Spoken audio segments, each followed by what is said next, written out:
दोस्तों, यह कहानी मेरी नानी के गांव की है। जब मैं करीब 17 साल का था, यह मेरा सबसे पहला अनुभव था। मेरा एक दोस्त था, मोहित। मैं जब भी अपनी नानी के घर जाता तो सुबह से लेकर शाम के 7 बजे तक हम दोनों एक साथ रहते थे।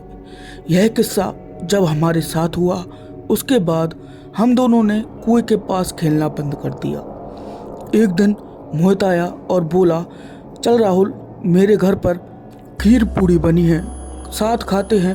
मैंने नानी से पूछा और दोनों साथ में मोहित के घर चल दिए। घर पहुंचकर हमने खाना खाया और टीवी देखने लग गए। 17 साल की उम्र थी। नानी के घर खाना खाना और खेलने का काम रहता था। हमको 2 घंटे टीवी देखते देखते हो गए। टीवी देखते देखते फिर मोहित बोला, चल राहुल, खेलने चलते हैं, अब मैं बोर हो रहा हूँ। चलते चलते मोहित ने एक बर्फी खा ली जो उस फ्रिज पर रखी थी। बर्फी खाकर हम मोहित के घर के बाहर क्रिकेट खेलने लग गए। मैं बॉलिंग कर रहा था और मोहित बैटिंग कर रहा था। थोड़ी देर बाद मोहित ने एक शॉट मारा और बॉल को उस कुएं के पास पहुंचा दिया। मोहित खुद अपने आप बॉल को लेने गया और बॉल को उठाकर मेरे पास फेंका। हम फिर खेलने लगे। दूसरी शॉट पर बॉल कुएं में गिर गई। मैं और मोहित कुएं के पास गए।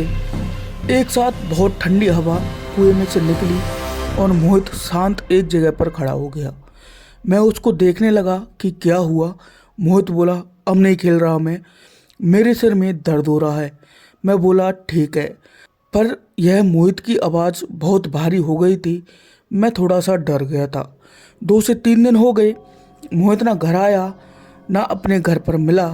उसके मम्मी पापा उसको लेकर कहीं चले गए थे। थोड़े दिन बाद जब मोहित की मम्मी आई तो नानी से बात करने लगी और नानी ने मेरे को बुलाया और पूछा क्या हुआ था उस दिन जिस दिन तुम मोहित के घर खाना खाने गए थे। मेरे को कुछ समझ नहीं आ रहा था। फिर नानी ने मेरे से पूछा, कुछ हवा वगैरह या कुछ और तुमने महसूस किया था? तो मैंने बोला, हाँ नानी, कुएं में से एक साथ हवा निकली थी, जैसा कि मैंने आपको बताया था। तुम दोनों ने कुछ मीठा खाया। मैंने बता दिया, नानी मैंने नहीं, मोहित ने बर्फी खाई थी। नानी ने बोला, अच्छा। फिर मोहित की मम्मी चली गई। फिर मैंने नानी से पूछा, क्या हुआ नानी, मोहित की मम्मी घर क्यों नहीं आई थी?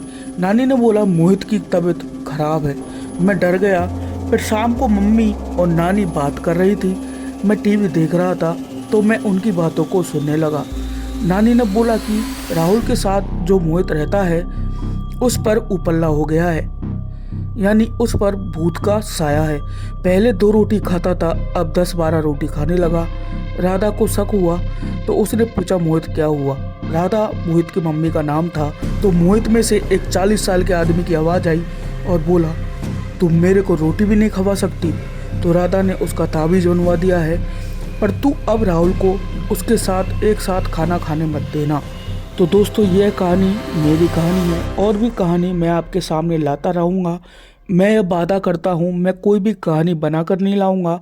सारी कहानियाँ सत्य घटनाओं पर आधारित होंगी।